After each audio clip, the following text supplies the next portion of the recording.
Halo,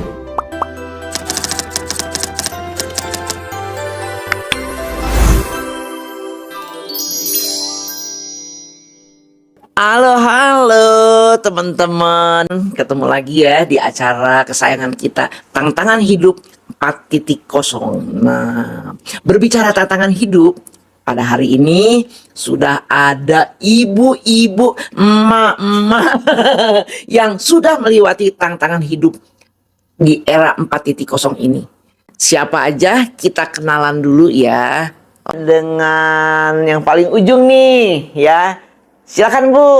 Halo Sobat Tantangan, perkenalkan nama saya Samija. Saya dari Tangerang, kelurahannya di Bojongnangkap. Itu saja dulu ya, terima kasih. Halo Sobat Tantangan, nama saya Irma Gunawan. Saya saat ini domisilinya di Serpong. Senang bertemu kalian. Halo Sobat Tantangan, nama saya Nyoman Setiawati. Saya asal dari Bali, tapi sekarang saya tinggal di Jakarta. Ya. Oh, nah kalau ini siapa nih? Halo Sobat Tantangan, saya Jumarni, saya dari Jawa, tapi sudah lama tinggal di Tangerang. Hai. Ini Ibu. Halo Sobat Tantangan, perkenalkan saya Mendy Triana, saya dari Karawang, tapi besar di Jakarta. Wih, lanjut. Sahabat Tantangan, nama saya Nana Jusman. Saya lahir di Kalimantan Barat, besarnya di Jakarta, sekarang tinggal di Cengkareng. Terima kasih. Halo Sobat Tantangan, saya Nia Semi dari Bogor. Sobat Tantangan, saya Eli dari Medan, tinggal di Tangerang sekarang. Nah, sobat-sobat tantangan, ya tadi sudah saya katakan ini ibu-ibu yang sudah melewati tantangan hidup di era ini ya. Kita bisa lihat dari penampilannya. Apanya yang beda? Plontos.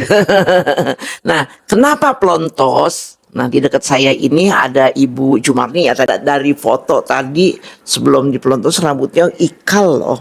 Bagaimana nggak sayang tuh rambutnya? Pertama-tama sih mikir bisa nggak ya untuk melakukan itu gitu, karena rasanya kok lebih pede kalau punya rambut gitu kan. Seiring waktu ngeliat, kalau yang lain bisa kenapa enggak sih? Akhirnya kita coba dan enjoy. Enjoy ya. Enjoy. Ini dia tantangan pertama lewat. Nah, di sebelahnya nih Ibu Neni. Ibu Neni Triana ya. Jadi ingat sama itu penyanyi ya. Zaman kita. Nah, Ibu Neni pelontos juga ya.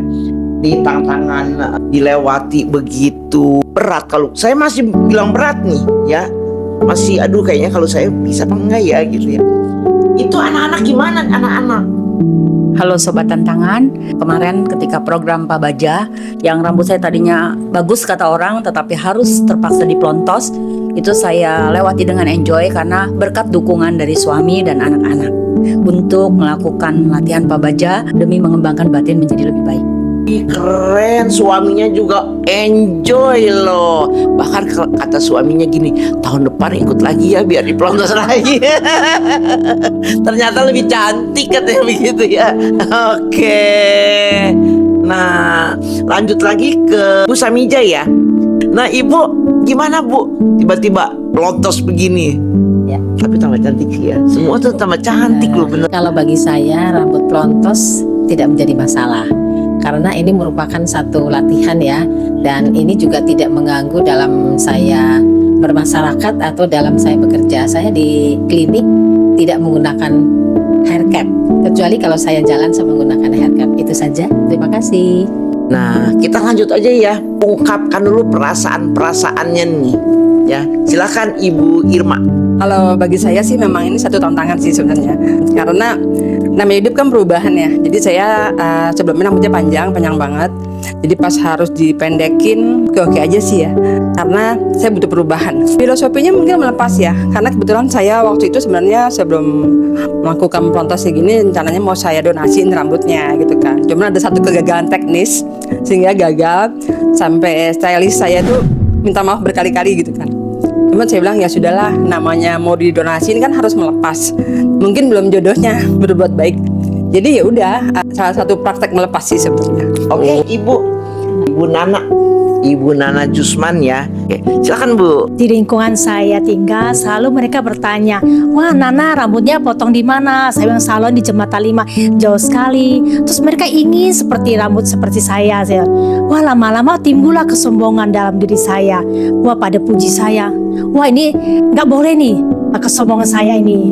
Dan saya ikut acara Pak Baja ini. Anak-anak pertama ragu, apakah mama benar? Saya bilang, mama sudah mantap. Dan ini adalah salah satu dalam diri saya harus rubah, mengikis kesombongan diri yang tanpa kita sadar ada tumbuh. Saya sudah siap karena kita sudah siap dari awal sampai selesai acara. Saya tetap merasa senang. Inilah tugas pertama yang harus saya lakukan untuk hidup saya ke depannya lebih baik. Ini Bu Mimi ya, Ibu Mimi seorang guru ya. Nah, mungkin ada perasaan, terus ada apa yang bisa disampaikan buat anak-anak di sekolah ya. Dari pengalaman Pak Baja juga bisa loh. Awalnya kalau rambutnya pelontos sih sebenarnya mikirnya lama juga karena sempat ragu-ragu, lalu pikir ya udahlah nanti kalau udah botak pakai wig aja. Berkat dukungan suami sih sama anak-anak, jadi yang menguatkan saya bilang saya mau latih diri lah, jadi seperti itu Mami.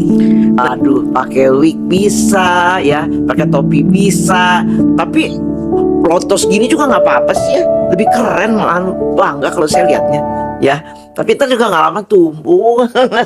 Sobat Tantangan ya, waktu mengikuti pelatihan ini pasti ada sesuatu peraturan-peraturan yang baru ya. Nah, misalnya nih, kalau di rumah kita malam boleh makan, di sono boleh makan ya, kita tanya yuk, pasti ada yang berubah ya. Nah, bagaimana nih Bu perubahan-perubahan itu? Baik Mi, karena kita sudah ada niatan untuk pelatihan Pak Baja ya, tidak makan setelah tengah hari, makan makanan padat. Dan itu tentunya kalau yang biasa ibu rumah tangga itu malam masih ada makan bersama, ngemil apa ya, sekarang kan sudah tidak boleh. Itu akan menjadi terasa berat sekali ya gitu, perut udah keroncongan ya gitu. Tapi seiring waktu dan kita tahu itu manfaatnya, ya jadinya biasa saja sih. Di pikiran kita sudah membacakan aturan itu bahwa tidak akan makan di setelah setengah hari gitu. Jadi karena pikiran itu tidak memikirkan makan, sehingga perut juga tidak bermasalah dan enak aja. Betul ya, kayaknya pikiran yang merupakan apa ya, utama ya untuk kita menindaklanjuti keseharian kita gitu ya. Ya, kita sudah mendengar banyak sekali pengalaman-pengalaman baik ya. Tapi pastinya ibu-ibu ini selama berapa hari ya di Pak Baja ya ikut ya? 8 hari. 8 hari ya.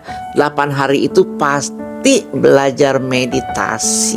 Banyak sekali masyarakat yang mengikuti meditasi ini dan manfaatnya kita pasti sudah banyak dengar ya. Nah, bagaimana ibu-ibu pengalaman meditasi pada mengikuti acara Pak Baja ini? Baik Mi, pasti di sana itu meditasi itu diajarkan. Ternyata di dalam meditasi itu kita menemukan kenyamanan. Kita bisa melihat diri kita, kekurangan-kekurangan pada diri kita. Sehingga dengan mengetahui kekurangan-kekurangan pada diri kita, kita itu akan bisa begitu mengerti untuk orang lain. Jadi merasa nyaman, merasa tenang. Dan ternyata meditasi bukan hanya sekedar duduk diam tapi meditasi itu adalah suatu keheningan yang akan membawa kedamaian di dalam hati.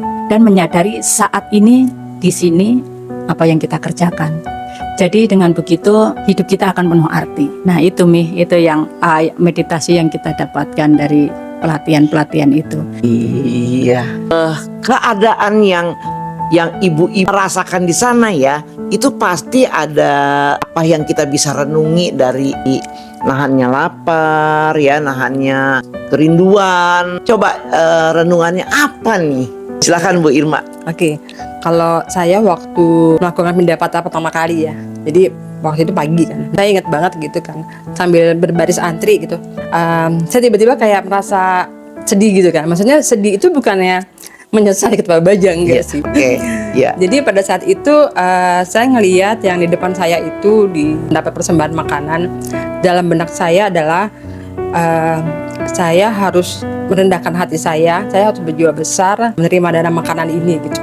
Mungkin bagi mama yang biasanya setiap hari disibukkan mau masak apa, bikin menu apa, bisa ngambil seberapa banyak gitu. Di situ kita kayak nggak ada pilihan gitu. Jadi di situ saya kayaknya saya merasakan satu pelepasan yang besar, dan yang saat ini yang saya lakukan dan teman-teman lakukan itu perasaan saya benar-benar nangis waktu itu gitu. Bukan karena cengengan apa ya, karena renungan itu ternyata ini cukup berat gitu. Walaupun kita bisa melakukannya, tapi di situ ada satu perenungan bahwa kita harus merendahkan hati saya, merendahkan hati diri sendiri, melepas gitu. Kurang lebih itu sih saya rasa. Belajar rendah hati ya. Waduh, luar biasa. Ada gak sih emak-emak nih yang ngerasain sedih juga sih? Nah, pada saat apa aja tuh? Ada yang mau sharing? Sepanjang saya waktu kemarin mengikuti kegiatan Pak Baja tersebut, ada rasa haru, sedih, mungkin bercampur bahagia ya yang muncul dari perasaan saya. Kenapa? Karena di saat itu saya harus bisa menaklukkan diri saya yang tadinya saya berkontroversi antara ikut atau tidak. Tetapi karena tekad, niat, dukungan dari semua keluarga serta saudara yang membuat tekad saya menjadi bulat, bahwa saya memang harus belajar melepas. Karena filosofi saya adalah jika kita melekat terhadap sesuatu yang kita miliki, maka kita akan menderita. Tetapi jika kita melepas segala sesuatu yang kita miliki, maka kita akan bahagia. Itu saja, Mami. Luar biasa ya, ikut Pak Baja ini berarti banyak sekali manfaat yang bisa kita sadari ya lebih dalam lagi. Itu pastinya sudah sangat bisa untuk mempengaruhi kehidupan kita dalam keseharian kita dengan penuh kesadaran yang lebih tinggi ya. Kira-kira gitu ya. Apakah ada nggak pesan-pesan yang disampaikan oleh para peserta yang sudah merasakan Pak Baja ini? Ibu Nyoman silahkan Bu. Ya, pesan-pesan saya sebaiknya ibu-ibu berumah tangga belajar ikut latihan Pak Baja ini. Sangat baik dan sangat bagus untuk belajar melatih diri, melatih kesabaran di dalam keluarga untuk kita mengabdi maupun kita belajar memperbaiki diri dan belajar mendengar kritikan-kritikan dari sahabat-sahabat kita, karena itu adalah paling penting, menjaga kesabaran untuk melepas segalanya. Terima kasih. Bu Eli, ada pesan-pesan yang ingin disampaikan oleh untuk teman-teman kita di rumah. Ibu-ibu di rumah yang belum pernah mengikuti Pak Baja sama Nera atau sama Neri, mari kita bersama-sama mengikuti acara Pak Baja. Karena saya baru ikut pertama kali dan pengen ikut lagi kalau ada lagi gitu.